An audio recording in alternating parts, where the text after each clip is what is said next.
Valérie Roy, vous avez un enfant, Cory, qui a une maladie infantile. Et là, il a eu la COVID dans les dernières semaines. Oui. Ça a été un cauchemar un peu pour vous? Oui, parce que la maladie de notre garçon, c'est un syndrome inflammatoire. Qui n'a pas encore de nom, justement, c'est un syndrome.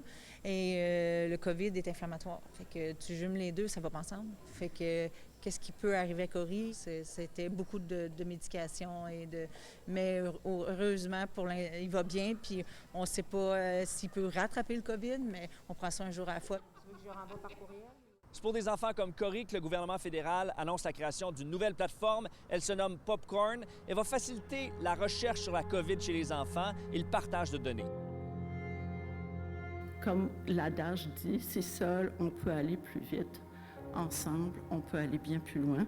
Et c'est exactement l'objectif du projet collaboratif pan-canadien dirigé par Dr. Caroline Quach. Si nous avions pu évaluer rapidement l'impact de la COVID-19 sur la santé des enfants, est-ce que les décideurs auraient fait un choix différent? Difficile à dire, mais à tout le moins, donnons-nous les moyens de mieux outiller ces décideurs. Mais à quoi ça va servir donc pour la suite des choses? Qu'est-ce qui nous attend ensuite, là? Bien, ça va nous permettre de comprendre quand on a décidé, par exemple, de fermer les écoles, qu'est-ce que ça a eu comme impact sur nos enfants? Quand on parle de COVID longue en pédiatrie, est-ce que ça existe? La beauté de la plateforme Popcorn, c'est qu'on est capable d'avoir, à travers le Canada, les mêmes définitions, une base de données unique.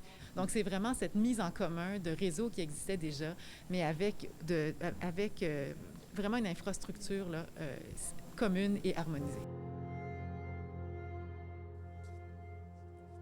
Le ministre fédéral de la Santé, Jean-Yves Duclos, a participé aujourd'hui à l'annonce à l'hôpital Sainte-Justine. Le ministre a admis que pendant la pandémie, son gouvernement a misé sur le principe de prudence et que ça venait avec une part d'inconnu.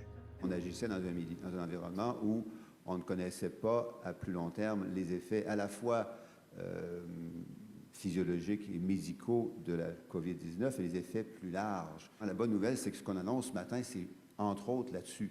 C'est non seulement sur les effets physiologiques, mais sur les effets mentaux, éducationnels, cognitifs, éventuellement reliés à la performance scolaire, les effets sur la santé mentale à plus long terme. Donc tout ça, c'est capté dans un environnement très large, un partenariat assez exceptionnel. Encore une fois, là, on a beaucoup d'anecdotes, mais d'avoir des données sur des grands nombres d'enfants pour pouvoir dire à Mme Roy, entre autres, que même si Cory a un syndrome auto-inflammatoire, et que s'il attrape la COVID, il n'est peut-être pas à si haut risque que ça, mais on n'est pas capable d'avoir ces informations-là facilement. Donc, cette plateforme-là va pouvoir aussi permettre de répondre à cette question-là.